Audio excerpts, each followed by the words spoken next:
मैं doctor Himanshu Roy, chief consultant सृजन fertility clinic Patna से हूँ।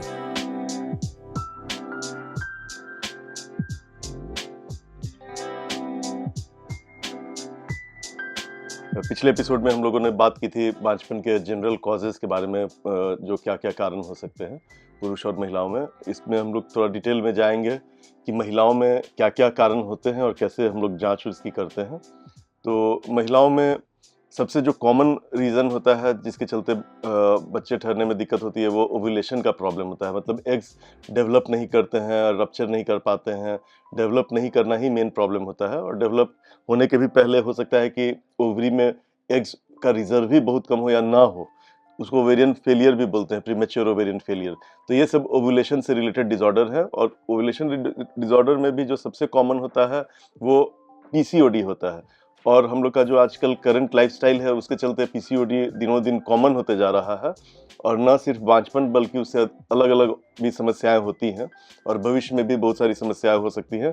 तो पीसीओडी भी ओव्यूलेशन का ही एक डिफेक्ट है, जिसमें कि एग्स बनने वाले हार्मोन्स जो होते हैं उनका बैलेंस जैसे होना चाहिए वैसा नहीं होता है, और एग्स बढ़ नहीं पाते हैं और रप्चर नहीं कर पाते हैं, और धीरे-धीरे छोटे-छोटे एग्स ओवरी में जमा हो जाते हैं, और इसको पीसीओडी या पॉलीसिस्टिक ओवेरियन डिजीज बोलते हैं। तो पॉली का मतलब होता है बहुत, और सिस्टिक मतलब छोटा-छोटा जो फ्लूइड का कलेक्शन होता है, जैसे बुलबुला समझ सकते हैं, अंगूर के दाने समझ सकते हैं।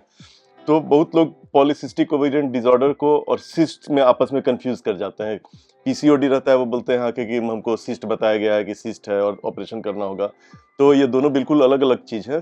Polycystic ovarian disease hormonal imbalance से होता है, और सिस्ट जो होता है, ओवेरियन सिस्ट, ओवरी में जो बड़ा पानी का, समझिए कि बैलून टाइप का अगर कोई कलेक्शन जमा हो जाए, उसको ओवेरियन सिस्ट बोलते हैं। और उसका यूजुअली या तो हम लोग कुछ दवा देते हैं, बट काफ़ी केसेस में ऑपरेशन की ज़रूरत पड़ती है, स्पेशली अगर सिस्ट का साइज 3-4 सेंटीमीटर से बड़ा हो और बढ़ते जा रहा हो, समय के साथ घट नहीं रहा हो। जबकि पीसीओडी में ऑपरेशन बिल्कुल लास्ट रिजॉर्ट होता है, उसमें बाकी बहुत सारे तरह की ट्रीटमेंट्स होती हैं।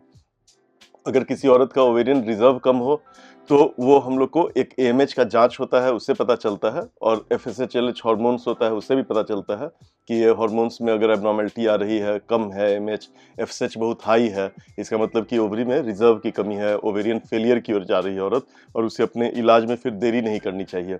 इसलिए कि बहुत देर करने से कुछ औरतों में एग डोनेशन की भी ज़रूरत पड़ सकती है, जिन लोगों का एग्स का मात्रा कम हो। तो और यह बिल्कुल पीसीओडी से अलग चीज़ है, प्रीमेच्योर ओवेरियन फेलियर या लो ओवेरियन रिजर्व, बिकॉज पीसीओडी में एमएच की मात्रा ज़्यादा होती है। एमएच एक हार्मोन होता है जो कि ओवरीज के जो एग्स रहते हैं उसके चारों ओर जो कोशिकाएं रहती हैं, सेल्स रहते हैं, वहाँ से निकलता है। तो एमएच हाई रहता है पीसीओडी में, बिकॉज वहाँ बहुत सारे अंडे रहते हैं, और एमएच लो रहता है ओवेरियन फेलियर में, बिकॉज उसमें कि अंडे कम रहते हैं। और अंडे जो होते हैं औरत में अपने माँ के पेट में ही बन जाते हैं, नए अंडों का विकास फिर नहीं होता है एक बार जन्म के बाद, या 5-6 महीना का जो हो जाती है औरत अपने माँ के पेट में उसके बाद, तो उसका इलाज करना थोड़ा कठिन होता है। पीसीओडी का इलाज आसान होता है। तो ये सब कुछ प्रमुख कारण थे। उसके अलावा कुछ रेयर कारण होते हैं, जैसे किसी औरत में ब्रेन से जो हार्मोन निकलते हैं ओवरी को स्टिमुलेट करने के लिए, एफएसएच और एलएच, स्पेशली एफएसएच हार्मोन जो होता है वो कम होना, तो उसको हाइपोगोनाडोट्रोफिक हाइपोगोनाडिज्म या शॉर्ट में हाइपो भी बोलते हैं। और इसके चलते इसका इलाज होता है कि उस हार्मोन्स की जो कमी है वो हार्मोन सीधे दे दिए जाए, और इसका इलाज काफ़ी इफेक्टिव होता है।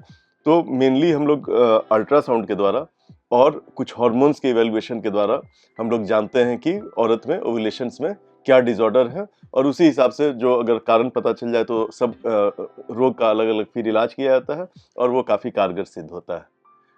तो हम लोग अब नेक्स्ट एपिसोड में बात करेंगे बांझपन में महिलाओं में कुछ और कारणों के बारे में।